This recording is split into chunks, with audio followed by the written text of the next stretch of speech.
বিজেপির দালাল খাঙ্গি ছেলে একটা রেপ কেস আসামি, খাঙ্গির ছেলে বিজেপির আসামি, একদম পুরো বিজেপির দালাল। একটা মেয়ে রেপ করে তার কেস চলতেছে, তার শাস্তি এই। ধরো ভালো কথা, ওইভাবে রাখো না, ভালো কথা ধরো, রাখো না না। না ভালো কথা ধরো,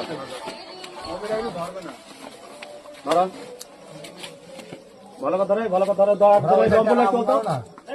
ভালো কথা ধরো, বিজেপির দালাল একটা মেয়ে রেপ করে শালা কেস চালাচ্ছে, শালা নৌসাতার আব্বাস আছে বিজেপির দালাল।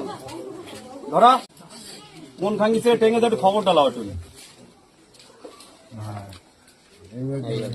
ধরা বিজেপির দালাল দুই ভাই আব্বাস আর নৌসাদ, আর একটা মেয়ে রেপ করে কেস চলছে, তার পেনার এখানে টেঙ্গে রেখেছে। কোন সুয়ার বছর টেঙ্গেছে এখানে? তার শাস্তি নেই, একটা মেয়ে রেপ করার শাস্তি। একটা মেয়ে রেপ করে শালা কেস চলতেছে, আবার তার বিজেপির দালাল শালা যে টাঙাবে তার এবার হাত কেটে নেবো একদম। ধরা একটা রেপ কেসের মালে টেঙ্গে রেখেছে এখানে খাঙ্কির ছেলে। মেয়ের সাথে রেপ করে কেস চলতেছে, আর তার বেনার এখানে টেঙ্গে রেখেছে 21। তো আলা সুয়ারের বাচ্চা, তোমাদের কি টেঙ্গে রেখে নাকি? পুরো এরকম ধরে দেবে খাঙ্কির ছেলে, একদম পাক্কা নড় করে দুই ভাই।